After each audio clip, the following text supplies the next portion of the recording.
साहित्य लहर में आपका स्वागत है।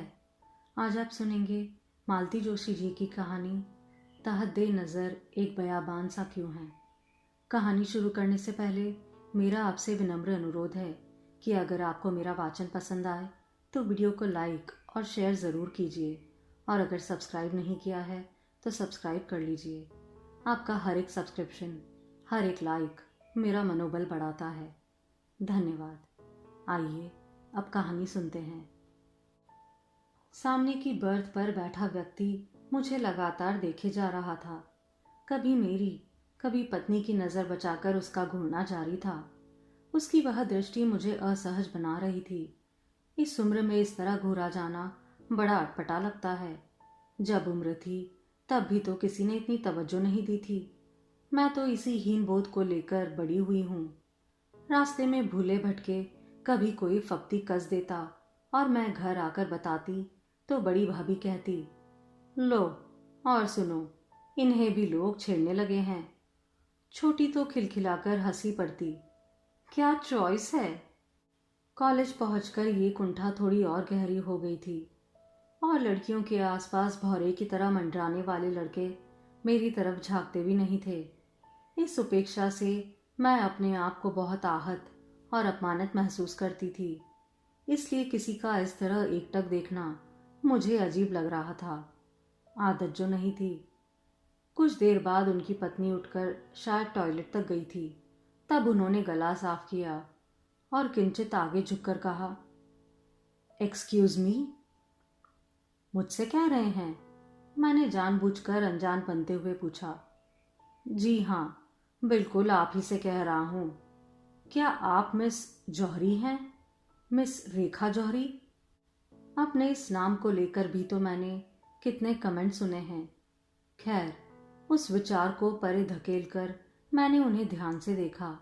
परिचय का कोई सूत्र हाथ नहीं आया। आप मुझे कैसे जानते हैं? आपको शायद याद नहीं है, हम लोग एमए में साथ थे।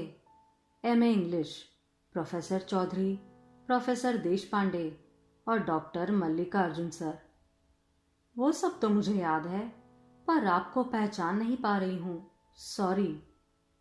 इसमें सॉरी कहने जैसा कुछ नहीं है। इन बीच के वर्षों में मुझ में काफी फर्क आ गया है। आप लेकिन बिल्कुल वैसी ही हैं, तभी तो पहचान लिया। किसी भी स्त्री के लिए यह सबसे बड़ा कॉम्प्लीमेंट होता है कि आप बिल्कुल वैसी ही हैं। पर मैं जरा भी पुलकित नहीं हुई। पूछा, अपना नाम बताएंगे? अरविंद, अरविंद सक्सेना। तब तक उनकी पत्नी लौट आई थी। बोले, उषा, मैंने कहा नहीं था कि मैडम का चेहरा पहचाना सा लग रहा है। We were classmates. मैडम ने एमए में टॉप किया था। उनकी पत्नी ने गर्दन की हल्की सी जुम्बिश के साथ मेरा अभिवादन किया। मैं अब एक एक नाम याद करने की कोशिश कर रही थी। आपके साथ एक तो राजीव दुबे थे, आनंद भार्गव, वसीम अहमद, सुयश बागची। बस इतने ही नाम याद आ रहे हैं। इतने नाम याद आ रहे हैं, यही बहुत है। एक लंबा अरसा भी तो हो गया है। और आप लोग तो 4 ही थी, हम तो 10 थे। आपकी बाकी फ्रेंड्स कहाँ हैं? कभी मुलाकात होती है? अब उनसे क्या कहती कि मैं जानबूझकर किसी से संपर्क नहीं रखती हूँ। गोलमोल सा जवाब दे दिया। नीलिमा की तो तुरंत शादी हो गई थी और वह पति के साथ यूके चली गई थी। रूबी शायद दुबई में है। चित्रा से एक आध बार मुलाकात हुई थी, वह चेन्नई में है। हस्बैंड मशहूर कार्डियक सर्जन है। और आप? मैं गर्ल्स डिग्री कॉलेज में प्रिंसिपल हूँ। जगह का नाम मैंने जानबूझकर नहीं बताया। वाह, फैबुलस फैमिली। इसी प्रश्न से डर रही थी मैं, पर जब सामने आ ही गया तो जवाब भी दे डाला। मिस्टर की 7-8 साल पहले एक कार एक्सीडेंट में डेथ हो गई। ओह, सो सैड। बेटा यूएसए में सॉफ्टवेयर इंजीनियर है। आती जाती रहती होंगी वहां। एक बार गई थी, कह रहा था रिटायरमेंट के बाद यहीं आकर रहिए। मैंने कहा तब की तब देखेंगे। बिल्कुल मत जाइए, उनकी पत्नी ने पहली बार मुंह खोला। बोर हो जाएंगी। मैं तो दोनों बहुओं की जचकी में गई थी, परेशान हो गई। यहाँ नौकरों की पलटन पाले हैं, वहां बर्तन तक हाथ से मांजने पड़ते हैं। मैंने दोनों से कह दिया है, अगली बार अपनी अपनी अम्माओं को बुला लेना, मेरे बस का नहीं है। मुझे लेकिन वहां बहुत अच्छा लगता है, अरविंद बोले। अच्छा क्यों नहीं लगेगा?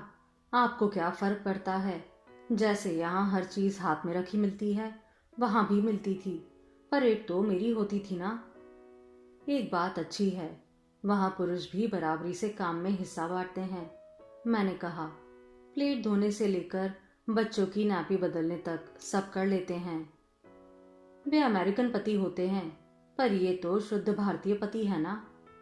पति पत्नी की इस मीठी नोकझोंक का एक फायदा यह हुआ कि बातचीत का रुख दूसरी ओर मुड़ गया और मैंने राहत की सांस ली।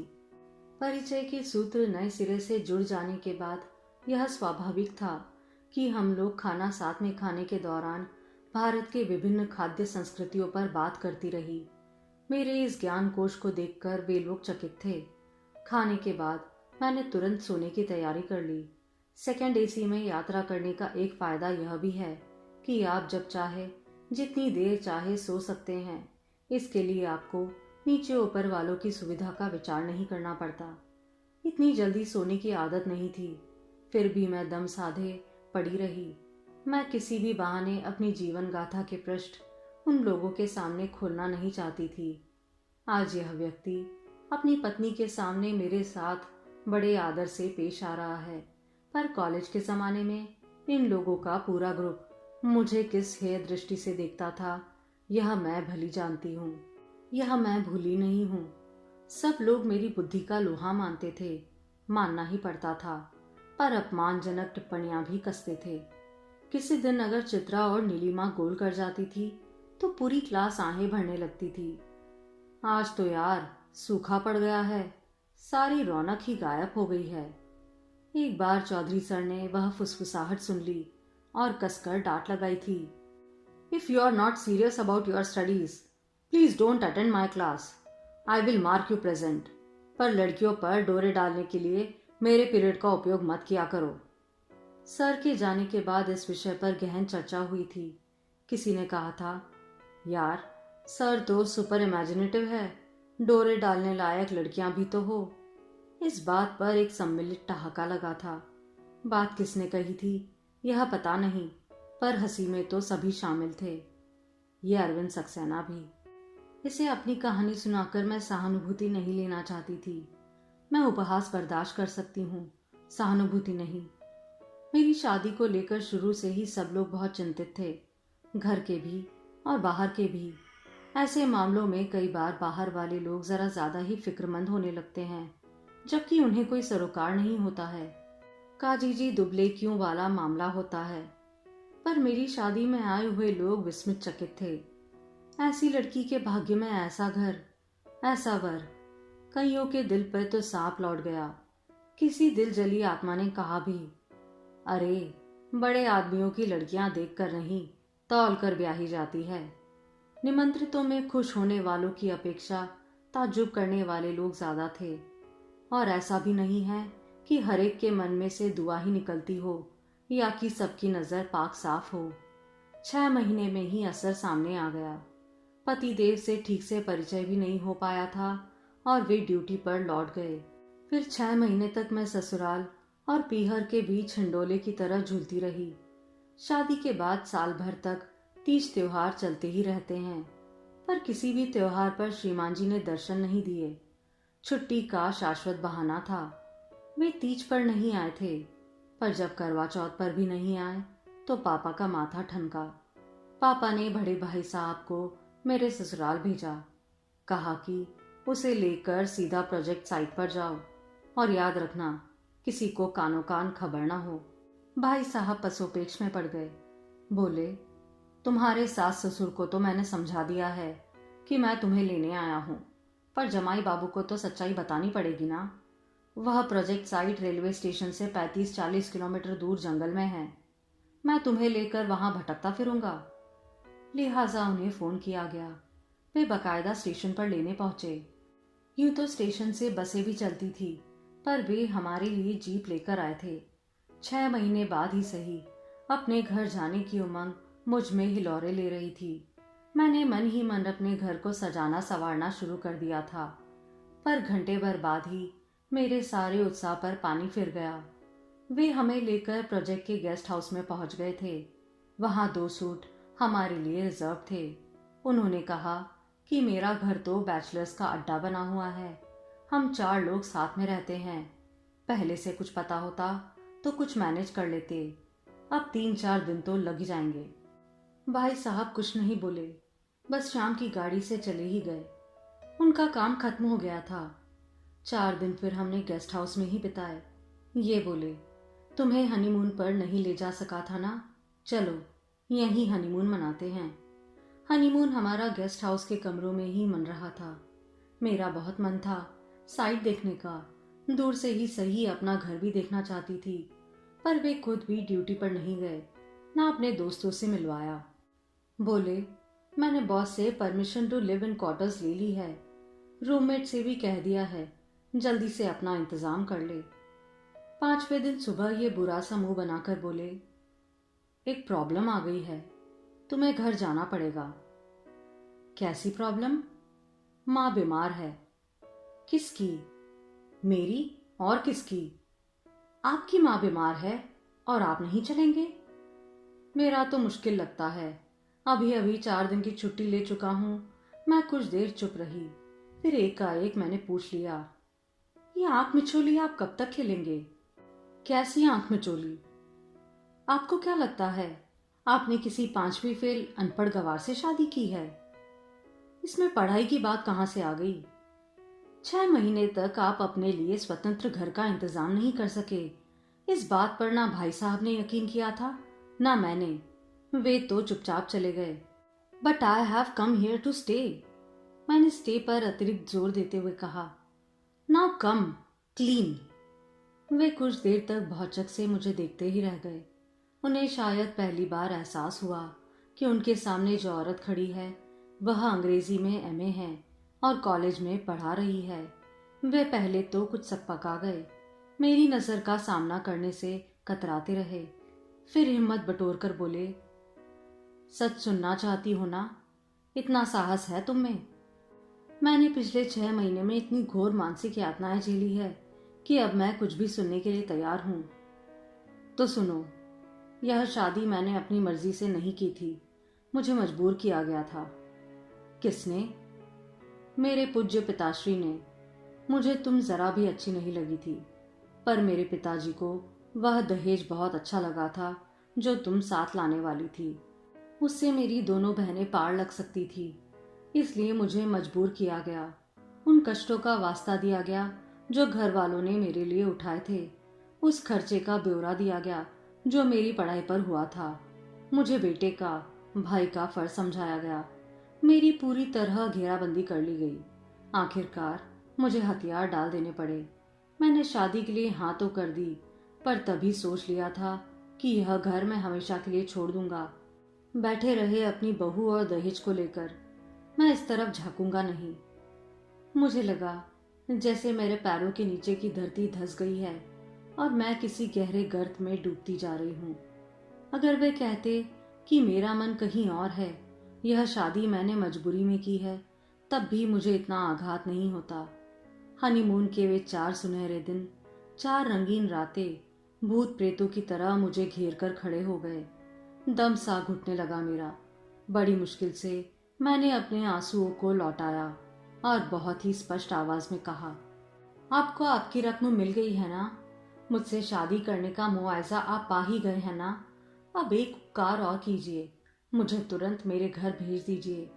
आपके घर से अब मेरा कोई सरोकार नहीं है और घर पहुंचकर मैं तलाक के कागज भिजवा रही हूँ।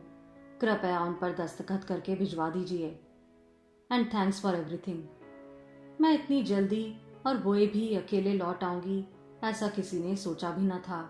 भाई साहब को लग रहा था कि दाल में कुछ काला है, पर पूरी दाल ही काली होगी ऐसा उन्होंने भी नहीं सोचा था। तलाक की बात सुनकर सब लोग सकते में आ गए। माँ पापा ने समझाया, सब्र से काम लो, शादी कोई गुड्डे गुड़ियों का खेल नहीं है। हम बात करते हैं, हो सकता है कोई हल निकल आए। मैंने साफ कह दिया, तलाक हो या ना हो, मैं अब उस आदमी के पास लौटकर नहीं जाऊंगी। अच्छा, देखते हैं, वकील से बात करते हैं। पापा ने जैसे मेरा मन रखने के लिए कह दिया। मुझे बताए बगैर ही उन्होंने मेरे ससुर जी से बात की। वे दौड़े चले आए। पापा से बोले, बिटिया को समझाइए, थोड़े ठंडे दिमाग से सोचे, एकदम कोई निर्णय ना ले। अंकिता की शादी तय कर रहा हूँ। दीपावली के बाद नवंबर में सगाई है। यह बात फैल गई तो रिश्ता हाथ से निकल जाएगा। मतलब उन्हें मेरे सुख दुख से कोई सरोकार नहीं था। वे सिर्फ अपनी बेटी की शादी में कोई विघ्न नहीं चाहते थे। बाप बेटे दोनों एक से निकले। उनकी इस स्वार्थपरकता ने मेरे तलाक के इरादे पर जैसे मोहर लगा दी थी। इस बीच मैंने एक नौकरी भी ढूंढ ली थी और एक नए आत्मविश्वास भरी जिंदगी की शुरुआत भी कर दी थी। तभी एक साक्षात्कार हुआ। हमारा अल्पकालीन हनीमून व्यर्थ नहीं गया था। मैं वहां से अकेले नहीं लौटी थी। उनका अंश भी मेरे साथ आया था। मैं उस नालायक स्वार्थी इंसान की संतान को जन्म देना नहीं चाहती थी, पर मेरे अबॉर्शन के प्रस्ताव को घर में किसी ने भी स्वीकार नहीं किया। माँ की दृष्टि में तो यह माँ पाप था। बड़ी भाभी बोली कि हो सकता है संतान के मोह में ही मैं तुम्हें पुनः स्वीकार कर ले। छोटी भाभी बोली, अगर जिंदगी अकेले ही बितानी है तो कोई सहारा तो चाहिए। इस ऊहापोह में इतने दिन बीत गए कि फिर गर्भपात का समय ही नहीं रहा। मेरी अनिच्छा के बावजूद वह गर्भ पलता रहा, बढ़ता रहा, और एक दिन बड़ी अनास्था से मैंने उस शिशु को जन्म दिया। माँ ने जैसे ही उसे मेरी गोद में दिया, एक जादू सा हुआ। सारी अनास्था, सारा तिरस्कार, सारा रोष मेरी ममता के ज्वार में बह गया। मैं सोचने लगी, वे कैसी माएँ होंगी, या कि उनकी कैसी मजबूरी होगी जो वे अपने कलेजे के टुकड़ों को मंदिर की सीढ़ियों पर, कचरे के डिब्बे में या रेल के कंपार्टमेंट में छोड़ जाती होंगी। पता नहीं कैसे पल भर में ही वह नन्हा जीव मेरे जीवन का केंद्र बिंदु बन गया। मेरी सारी दिनचर्या उसी के आसपास सिमट कर रह गई। लगा कि इसे छोड़कर अब मैं एक पल भी नहीं रह पाऊंगी। प्रसूति अवकाश समाप्त होते ही मुझे वास्तविकता का भान हुआ। पहले दिन कॉलेज जाते हुए मन रो रहा था। पांव मन मन भर के हो रहे थे। उसे गोद से उतारने की इच्छा नहीं हो रही थी। माँ ने कहा, बिटिया समझ लो, आज से मैं इसकी माँ हूँ। यह मेरा बच्चा है, मैं ही इसे पालूंगी। तुम निश्चिंत होकर काम पर जाओ। अगर मुझ पर विश्वास नहीं है तो घर बैठो और बच्चा संभालो। घर बैठने का सवाल ही नहीं था। अब मैं अकेली नहीं थी, मेरे साथ मेरा बेटा भी था। मैं उसे एक आत्मसम्मान भरी जिंदगी देना चाहती थी, इसलिए कलेजे पर पत्थर रखकर मैंने उसे माँ की गोद में दे दिया और अपनी रुलाई रोककर मैं गाड़ी में जा बैठी। माँ सिर्फ कहकर ही नहीं रह गई, उन्होंने अपना कहा पूरा भी किया। उम्र की 10-20 सीढ़ियां उतरकर वे एकदम जवान लड़कोती बन गई। उनके बल पर ही मैंने अपनी पीएचडी भी पूरी कर ली। क्षितिज तो जैसे उनका ही होकर रह गया। भाभियों को बड़ा रश्क होता था। कहती, हमारे बच्चों की तो कभी नैपी भी नहीं बदली होगी, अब देखो कितनी फुर्ती आ गई है। क्षितिज शायद 5वीं में था जब माँ एकाएक चल बसी। मैं अपने को इस अपराध बोध से कभी मुक्त नहीं कर पाई कि जब उनका आराम करने का समय था मैंने उन्हें काम से लाद दिया। उनकी सेवा करने वाले बहुत थे, पर उन्होंने खुद ही सेवा का व्रत ले लिया था। किसी को पता ही नहीं चला कि वे भीतर ही भीतर पस्त हो गई हैं। मेरी तो खैर माँ थी, मुझे दुख होना स्वाभाविक ही था, पर मेरा बेटा भी नानी की मृत्यु के बाद एकदम कुमला सा गया। उसका हंसना बोलना, खेलना खाना सब बंद हो गया, एकदम गुमसुम हो गया था। मुझे तो चिंता ही होने लगी थी। मैंने एक दिन अकेले में पापा से इसका जिक्र किया तो वे बोले, मैं खुद तुमसे यह बात कहने वाला था। तुम्हारी माँ के जाने के बाद घर का वातावरण एकदम बदल गया है। मुझे औरतों के बीच ज्यादा दखल अंदाजी करना अच्छा नहीं लगता, पर मैं सोचता हूँ हम क्षितिज को यहाँ से हटा ले। हटा ले मतलब? उसे किसी अच्छे रेसिडेंशियल स्कूल में डाल दे, वातावरण बदल जाएगा तो वह संभल जाएगा। इतने से बच्चे को हॉस्टल में रखने की कल्पना मात्र से मुझे रोना आ गया। पर पापा शायद ठीक कह रहे थे। मैं इतना डर रही थी, पर बेटा एकदम खुश हो गया। उसे भेजते समय मैं फूट फूट कर रो रही थी और वह मुझे सांत्वना दे रहा था। अब मुझे शनिवार की प्रतीक्षा रहती, जब वह घर आता। वे 2 दिन मेरे खूब अच्छे से गुजरते, पर धीरे धीरे इसमें भी व्यतिक्रम हो जाता। वह फोन करता, मम्मा इस वीकेंड हमारी पिकनिक जा रही है, प्लीज आप लेने मत आना। तब मेरा पूरा हफ्ता ही खराब हो जाता। एक बार तो उसने मुझे चौंका ही दिया। 7वीं की परीक्षा में उसने तीनों सेक्शन में टॉप किया था। मैं खुशी खुशी उसे घर लेने पहुंची थी। उसे खास ट्रीट देने का प्लान बना रही थी, पर वह बोला, मैं इस बार घर नहीं जाऊंगा, यहीं रहूंगा, मैंने सर से बात कर ली है। मैंने कहा, पागल हो गए हो, गर्मी की छुट्टियों में सब अपने घर जाते हैं, सर लोग भी। वे सब लोग अपने घर जाते हैं, मेरा अपना घर कहाँ है। मैं तो स्तब्ध रह गई। बच्चा ये क्या कह रहा है, इसके दिमाग में क्या क्या चल रहा है। उसने जैसे मेरे मन की बात जान ली। बोला, हम लोग जहाँ रहते हैं वह निखिल दा, नितिन दा का घर है, आशीष मनीष का घर है। हम जबरदस्ती उनके घर में पड़े हुए हैं। मुझे छोटा सा ही सही अपना घर चाहिए। मैं समझ गई कि नानी की मृत्यु के बाद शायद उस घर में उसे पराया सा लगने लगा है। हो सकता है मेरे भाइयों के बच्चे उसे अपमानित करते हों, मानसिक या शारीरिक रूप से भी प्रताड़ित करते हों। छोटा होने के कारण वह प्रतिकार भी नहीं कर पाता होगा। नानी उसके लिए ढाल समान थी। उनके जाने के बाद वह अपने को असहाय समझता होगा। मैंने उसे कलेजे से लगाकर आश्वासन दिया कि अगली छुट्टी में मैं उसे अपने घर ले जाऊंगी। तब कहीं वह चलने को राजी हुआ। घर आकर मैंने पापा से यह बात कह दी। उन्होंने जरा भी समय नहीं गवाया, फौरन बच्चों की मीटिंग बुलवा ली।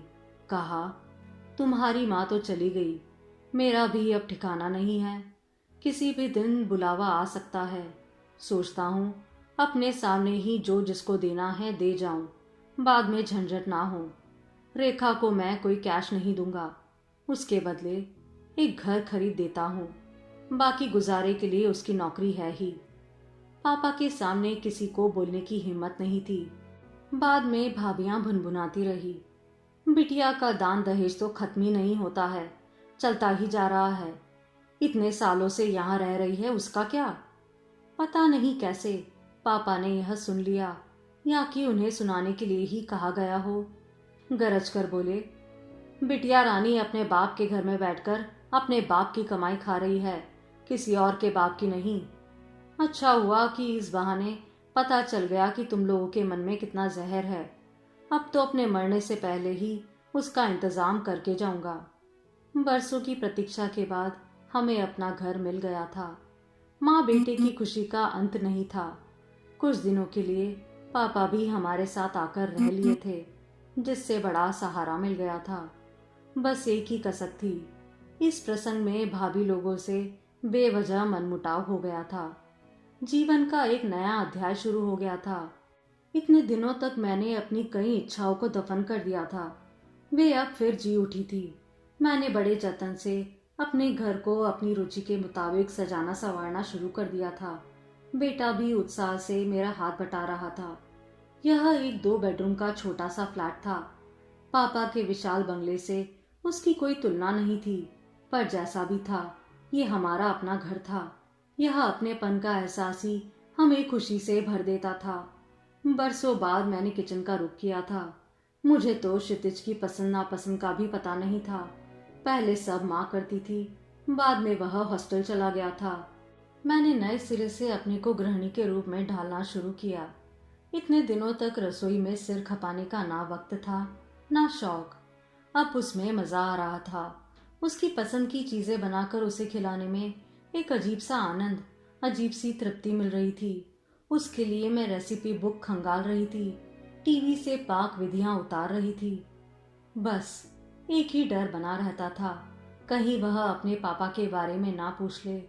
पर उसने कभी पूछा नहीं। परिस्थितियां बच्चों को समझदार बना देती है। जिस वर्ष क्षितिज ने हायर सेकेंडरी की परीक्षा पास की, मेरा स्थानांतरण हो गया।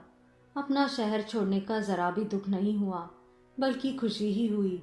एक तो प्रिंसिपलशिप मिल रही थी, दूसरे पापा के जाने के बाद शहर से कोई लगाव ही नहीं रह गया। बेटा भी आईआईटी कानपुर चला गया था। ऐसे समय में यह बदलाव मेरे लिए वरदान ही सिद्ध हुआ। अगले 4 वर्ष मैंने नए काम से तालमेल बिठाने में और नई जगह, नए लोगों से परिचित होने में लगा दिए। 4 साल बाद वह जब आईआईटी पास करके लौटा तो मैं नए वातावरण में, नए शहर में रच बस चुकी थी। अब मेरे सामने एक ही ध्येय था, क्षितिज का भविष्य। वह एमबीए करना चाहता था, बाहर जाना चाहता था, और अगर आसानी से कोई अच्छी जॉब मिल जाए तो वह करना चाहता था। इसी सिलसिले में उसका इधर उधर आना जाना चल रहा था। एक दिन मेरे नाम से एक रजिस्टर्ड लेटर आया। भेजने वाले का नाम पढ़कर तो मैं चकित ही रह गई। इस शख्स से पत्र पाने की आस में मैंने कितनी रातें जागकर गुजारी थी, तब तो मेरी याद नहीं आई। और अब जब मेरी जिंदगी की किताब से उसका पन्ना ही फाड़ कर फेंक दिया है तो जनाब पत्र लिख रहे हैं। बड़ी उत्सुकता से मैंने लिफाफा खोला। तब से एक चेक मेरी गोद में आ गिरा। 5 लाख का चेक था। किस खुशी में, यह सोचते हुए मैंने पत्र खोलकर पढ़ना शुरू किया। लगा कि मुझे अंगारों पर खड़ा कर दिया गया है। मैडम, तुम तो बड़ी खुददार औरत हुआ करती थी, इतना नीच कैसे उतर आई? तुम्हारा तो बड़ा अमीर घराना था, रुपयों की बरसात होती थी, फिर मुझ नाचीज के सामने हाथ फैलाने की क्या जरूरत आ पड़ी? कहीं ये दहेज की रकम वसूलने का षड्यंत्र तो नहीं? साफ साफ ही कह देती ना, बेटे को मोहर बनाने की क्या जरूरत थी? इससे आगे मुझसे पढ़ा ही नहीं गया। मेरा पूरा शरीर जल रहा था। लगा कि पूरा पत्र पढ़ जाऊंगी तो कोयला ही हो जाऊंगी। दिन भर मैं बेटे की प्रतीक्षा करती रही। वह शाम ढले घर लौटा। मैंने दरवाजे पर ही उसे धर लिया। तुम अपने पापा के पास गए थे? पहले तो वह चौंका, पर तुरंत ही संभल गया। बोला, हाँ, गया था। मैंने एक भरपूर तमाचा उसके गाल पर जड़ दिया। क्यों क्यों गए थे वहां? अपना हक मांगने गया था। मैं एक और चाटा रसीद करने वाली थी। बड़ी मुश्किल से अपने पर काबू किया और चीख कर कहा, उसने कौन सा हक अब तक अदा किया है जो तुम उसके सामने भीख मांगने पहुंच गए? तुम्हें शर्म नहीं आई? जिस आदमी पर मैं थूकना भी नहीं चाहती, उस आदमी के सामने तुम कटोरा लेकर खड़े हो गए। कितना रुपया चाहिए था? किस लिए चाहिए था? मैंने कभी किसी चीज के लिए आज तक मना किया है? क्या तुम्हारा मुझ पर से यकीन ही उठ गया है? मैं तुम्हारे लिए घर बेच देती, गहने बेच देती। एक बार मुझसे कहते तो मुझे इस तरह जलील तो ना करते। मुझे खुद ही पता नहीं चला कब मैं उसकी छाती में मुंह छुपाकर रोने लगी थी। तुमने मेरी सारी तपस्या पर पानी फेर दिया। ऐसे आदमी के सामने मुझे नीचा दिखाया है जिसके नाम से भी मुझे नफरत है। मेरा आत्मसम्मान धूल में मिल गया है। अब शायद मैं कभी सिर उठाकर खड़ी नहीं हो पाऊंगी। मैं बोलती जा रही थी, रोती जा रही थी, पर थोड़ी देर बाद मुझे एहसास हुआ कि मैं किसी इंसान के सीने पर सिर रखकर रो नहीं रही थी, बल्कि किसी दीवार पर सर पटक रही हूं। वह किसी मूर्ति सा खड़ा था, निस्पंद, निश्चल। मैं एकदम उसे छिटक कर खड़ी हो गई। कहा, सॉरी बेटे, आज पहली बार तुम पर हाथ उठाया है। काश तुम समझ पाते कि मैं। इट्स ओके मम्मा, उसने सपाट स्वर में कहा। तुम जो इतनी नफरत मन में लिए बैठी थी ना, अच्छा हुआ वह एक साथ ही सतह पर आ गया। Now relax. कैसी नफरत? तुम मुझे जन्म नहीं देना चाहती थी ना, मैं जबरदस्ती ही इस दुनिया में आ गया हूं। मेरे तो पैरों तले ही जमीन खिसक गई। ये तुमसे किसने कहा? मामी लोगों ने।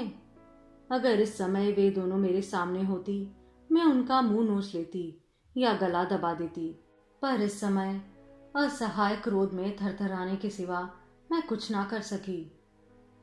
कब कही थी यह बात भाभी ने? उसने कोई जवाब ही नहीं दिया। पता नहीं कितने दिनों से बच्चा मन में यह बात लेकर बैठा होगा। अपनी माँ को लेकर उसके मन में कैसे कैसे विचार आए होंगे। हाँ, मैंने तुम्हें जन्म देना नहीं चाहा था। मैंने अत्यंत संयत स्वर में कहा, मैं नहीं चाहती थी कि बाप के रहते मेरी संतान अनाथों की सी जिंदगी जिए, ननिहाल की दहरी पर आश्रित का सा जीवन बिताए। उस समय इन्हीं लोगों ने मेरा ब्रेन वॉश किया और आज तुम्हारे मन में जहर घोल रहे हैं। मैं कोई सफाई नहीं देना चाहती, इतना ही कहूंगी कि अगर आज मैं जिंदा हूं तो उसका कारण सिर्फ तुम हो। सिर्फ तुम्हारे लिए सांस ले रही हूं, नहीं तो कब की फांसी लगाकर मर गई होती। उसके बाद घर में एक संवादहीनता का दौर शुरू हुआ। घर दो द्वीपों में बट गया। वह सुबह से निकल जाता, रात गए घर लौटता। मैं खाना लिए बैठी रहती, वह अपनी थाली लेकर कमरे में चला जाता। फिर देखा कि वह धीरे धीरे अपना सामान पैक कर रहा है। एल्यूमिनियम के दो बड़े ट्रंक लाए गए, उसमें उसकी पुस्तकें, कपड़े बंद होते गए। कमरा वीरान सा लगने लगा। आखिर एक दिन बेशर्मी से मैंने पूछ ही लिया, कहीं जा रहे हो? हाँ, बैंगलोर में एक जॉब मिला है, सोचता हूँ ज्वाइन कर लूँ। मैं पूछने वाली थी कि बाकी योजना का क्या हुआ, पर जब्त कर गई और एक फालतू सा सवाल कर डाला, कब जा रहे हो? इस शनिवार को। मंडे को ज्वाइन कर लूँगा। सामान पैक करके जा रहा हूँ। मेरा कोई ठिकाना हो जाए तो खबर कर दूंगा, तुम बुक कर देना। महीने भर बाद उसका पता ठिकाना आया। मन तो हो रहा था कि खुद सामान लेकर जाऊं, उसका घर जमा दूं, पर फिर अपने को रोक लिया। सामान के साथ 2 लाइन की चिट्ठी भेजी थी, सामान पहुंच जाए तो खबर कर देना, चिंता रहेगी। पहुंच की सूचना स्वरूप एक पत्र आया। पत्र क्या था? धन्यवाद ज्ञापन था। लिखा था, मम्मा, आपने अपने कर्तव्य में कभी कोताही नहीं की। विश्वास कीजिए, मैं भी अपने फर्ज से पीछे नहीं हटूंगा। जब भी जरूरत हो खबर कर देना। उसने लिखा जरूर है, पर मन में वह भी जानता होगा कि मम्मा कभी खबर नहीं करेगी। मेरा गंतव्य आ गया था। सुबह के 5 बज रहे थे। अरविंद दंपति ने जता दिया था कि हमें जगा दिया जाए, पर मैं बहुत पहले ही अपना सामान लेकर लॉबी में आ गई।